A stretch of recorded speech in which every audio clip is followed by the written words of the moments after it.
We'll guide you through how to download DaVinci Resolve for free. If you find this useful, then please consider subscribing and liking the video. DaVinci Resolve is one of my favorite video editing applications out there, and it's free. It's got so many different functionality, so many great features, and we'll guide you through how you can go and download it and then go and install it on your system step by step.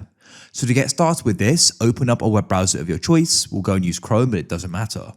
Now you want to go and search for DaVinci Resolve like this. You need to go and head to the manufacturer's website, which is Blackmagic Design. As you can see, 20 is the most recent one at the moment.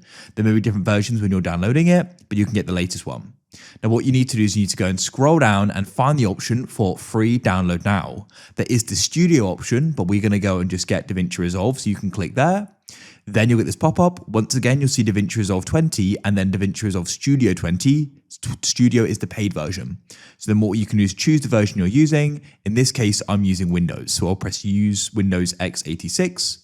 We'll then get this pop-up. So what you need to do is you need to go and complete this form here, enter in your first name and some other details here as well, go through it all. With it completed, you need to scroll down to the bottom and locate the option for register and download. You can also try zooming out by pressing Control and the minus button together.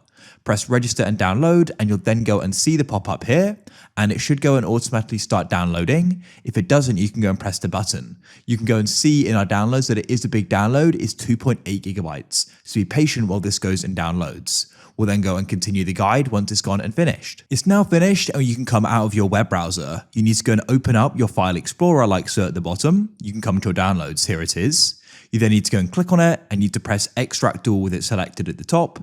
Then press extract. Wait for this to go and complete. It shouldn't go and take too long. When it does, it's going to go and create a folder. When it completes, it will automatically go and open up. If it doesn't, just go and open up the folder, and here's the installer. Then what you need to do is go and double click on it like so. Then you're going to go and get a Windows security pop-up you'll need to agree to. Give it a few seconds to open up, and you'll go and see that it's now extracting.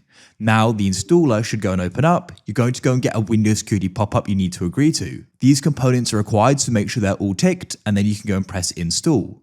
Now the process is going to go and begin. So it's going to go and install these different things that it needs. All you need to do is sit back and wait for this to go and complete. We'll then get the setup wizard, press next. You need to go and read and agree this. I already have, so I'll press I accept the terms and license agreement and press next. Choose who you want to go and install it to. This will be the default path. Change it if you want to, otherwise leave it and press next, then press install. Now the process is going to begin. So once again, you just need to go and wait for this to go and complete. When it's finished, it will go and say so, and you can go and press finish, and it will say installation complete, which is great. Now we can go and close this folder. We should go and have a shortcut on the desktop. You can also go and press search at the bottom, and you can go and type in DaVinci Resolve like so, and click on it. Here we are, it's now opened up. Now you are going to see I've got some projects here already, as I have gone and used this before, but don't worry. What you can do is double click on untitled project, give it a name if you want, or just go and press create. Then it will go and open up like so, and we can go and get using it. So I can go and add in some media. I'll go and add in a video I've got here just to go and give you an example of what it'll be like. And then you can drag and drop it. I'll go and press change. So after you've got and added a video like so, it will go and be in the media in the top left as well. And at the bottom, you can go through the different sections it's got. I like using edit mainly. That's where you're going to find it to be most useful as well. And then we can go through here and start editing. It's that simple. So if you found this useful, then please consider subscribing and liking the video. I look forward to help you again with more useful guides. Have a great day. Goodbye for now.